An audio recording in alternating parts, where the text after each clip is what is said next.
ఈరోజు ఇక్కడికి వచ్చిన తెగు అంటే ఏమిటి, వైఎస్ఆర్ కాంగ్రెస్ పార్టీకి సంబంధించిన కార్యకర్తల్లో తెగు అంటే ఎలా ఉంటుంది అని చెప్పి రాష్ట్రానికి చాటి చెప్పిన నా అక్క చెల్లెమ్మలకు, నా అన్నదమ్ములకు అందరికీ కూడా సెల్యూట్ చేస్తాను.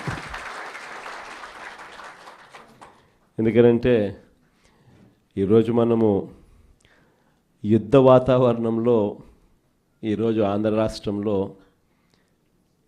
ప్రజలు బ్రతుకుతూ ఉన్న పరిస్థితులు కనిపిస్తూ ఉన్నాయి. ఇలాంటి దుర్మార్గమైన పాలన, రెడ్ బుక్ పాలన బహుశా ఎప్పుడు కూడా ఆంధ్ర రాష్ట్రంలో గతంలో ఎప్పుడు చూసి ఉండదు. అలాంటి పరిస్థితుల మధ్య ప్రజాస్వామ్యాన్ని ఖూనీ చేయడం అంత సులువు కాదు.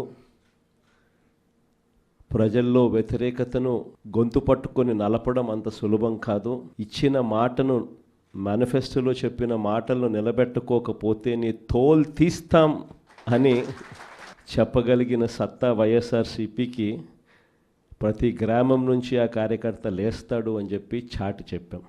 మీ తెగువకు మరొక్కసారి సెల్యూట్ చేస్తూ అడుగులు కార్యక్రమాన్ని ముందుకు తీసుకొని పోతా ఉన్నాం. ఆశ్చర్యం కలిగించే విషయాలు, ఎందుకనంటే ఎక్కడ కూడా ఈ జరిగే ఈ ఎన్నికల్లో తెలుగుదేశం పార్టీకి ఎక్కడ కూడా బలం లేదు.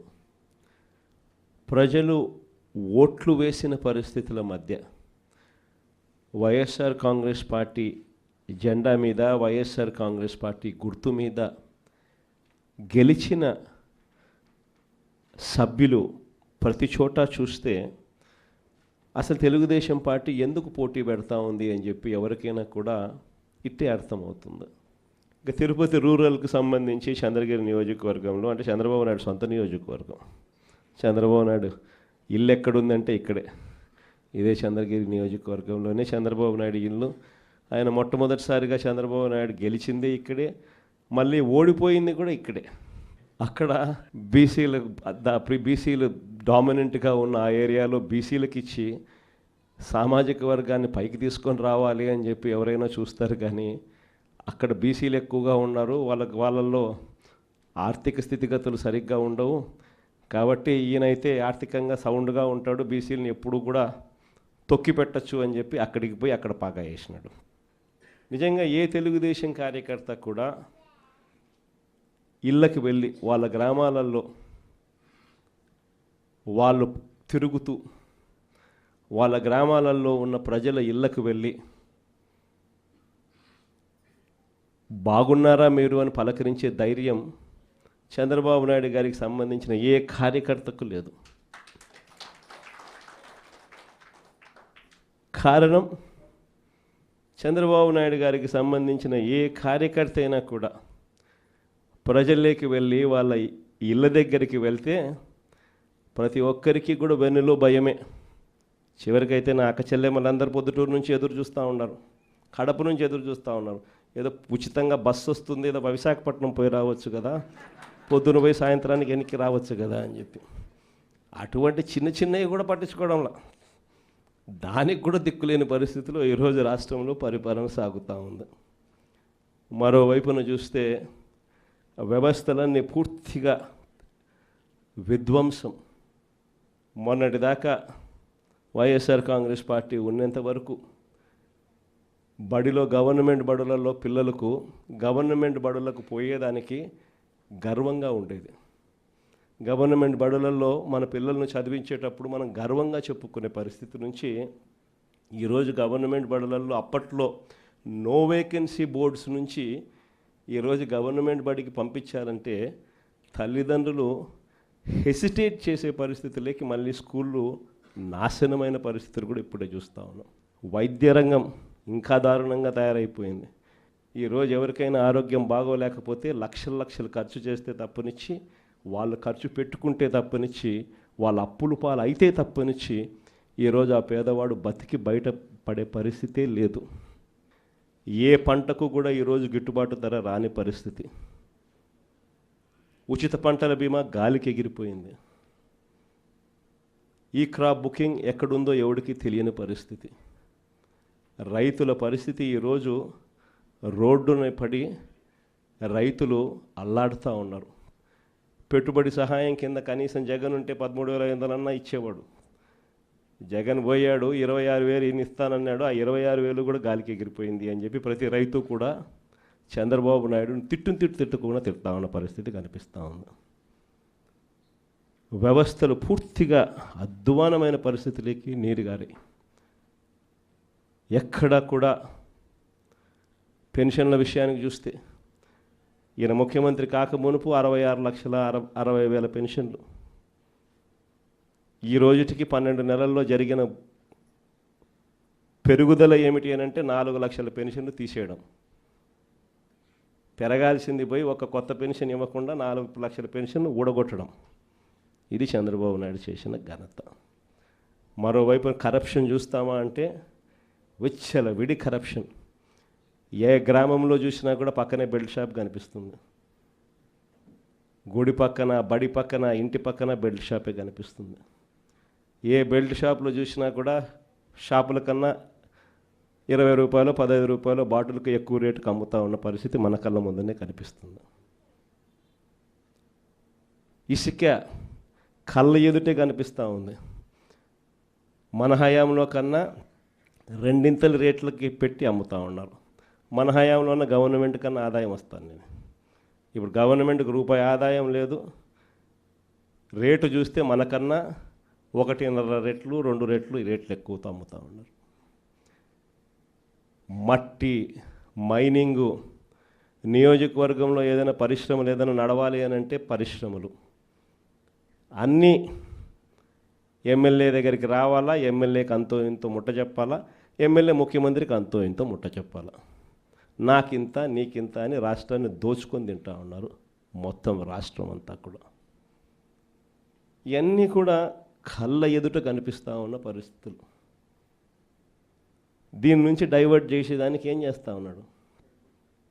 రోజుకొక డైవర్షన్ టాపిక్.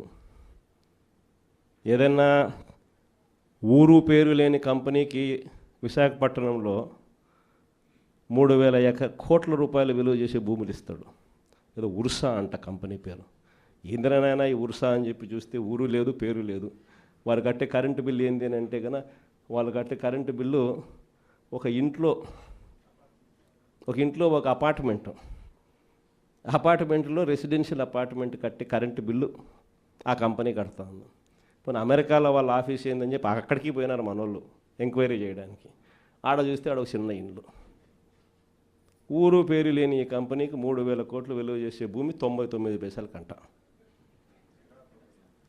రూపాయికి ఇడ్లీ వస్తుందో రాదో నాకు తెలియదు, కానీ చంద్రబాబు నాయుడు హయాంలో మాత్రం ఉర్సా లాంటి ఊరు పేరు లేని కంపెనీలకు 3,000 కోట్ల రూపాయలు మాత్రం డబ్బులు దోచిపెట్టి నాకింత నీకింత అని పంచుకునే కార్యక్రమం జరుగుతూ ఉంది.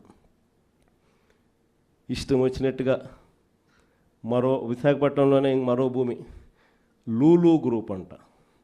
లూలు గ్రూపులకు, లిల్లీ గ్రూపులకు 1,500 కోట్లు 2,000 కోట్ల రూపాయలు విలువ చేసే భూములను టెండర్లు లేదు, మన్ను లేదు, పాడు లేదు, ఊరికి ఆయనకు నచ్చింది ఇచ్చేసి నాకింత నీకింత అని పంచుకుంటా ఉన్న కార్యక్రమాలు. లెఫ్ట్ రైట్ సెంటర్ రాష్ట్రాన్ని దోస్తూ ఉన్నారు.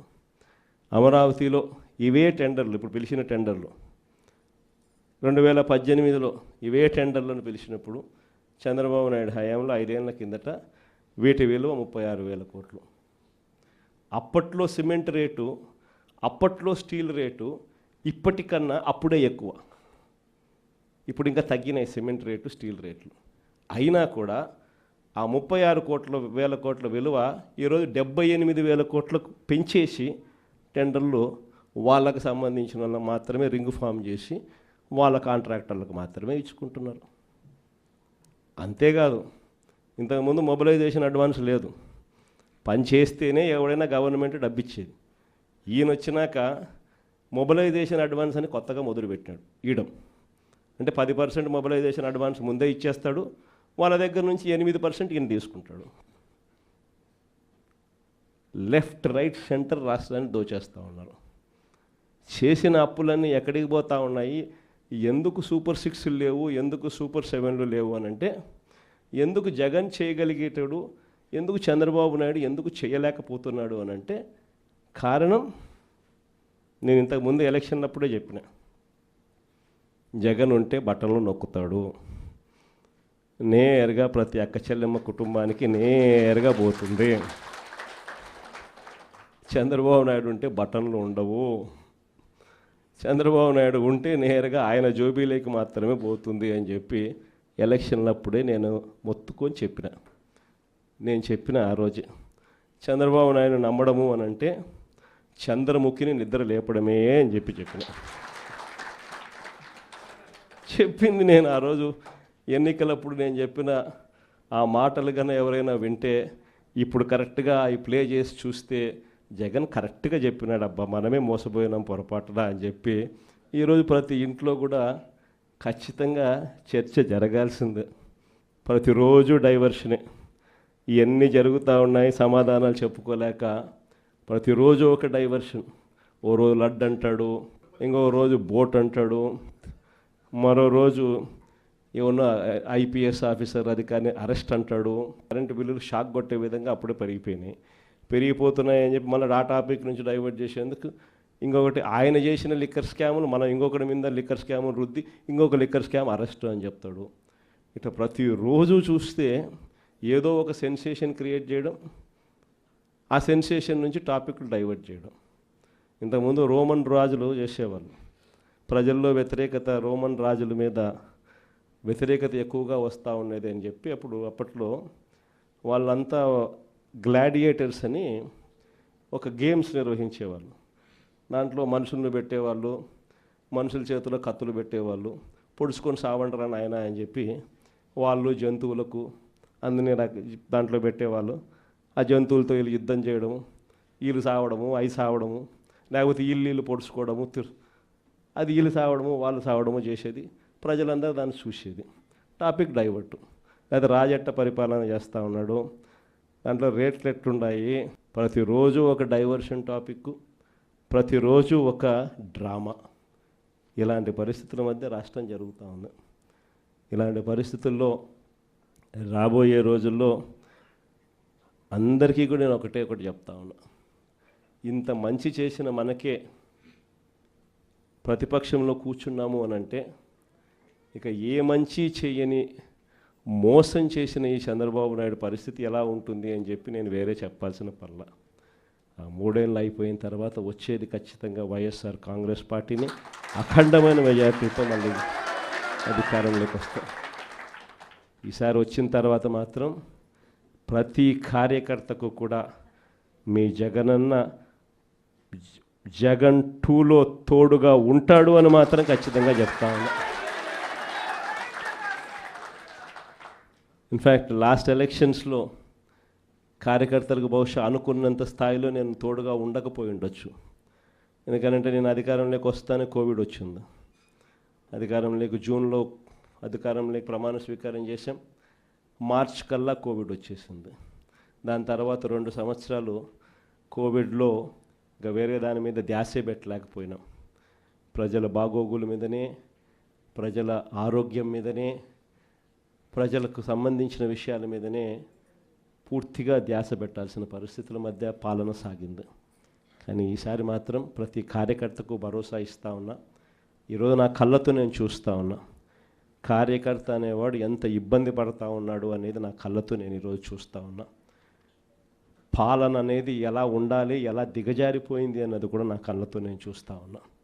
ఇవన్నీ నేను చూసిన నేపథ్యంలో నేను ప్రతి కార్యకర్తకు చెప్తా ఉన్నా, నెక్స్ట్ రెజీమ్లో మాత్రం జగనన్న మీకు తోడుగా అండగా ఖచ్చితంగా గట్టిగా నిలబడతాడని మాత్రం చెప్తాను.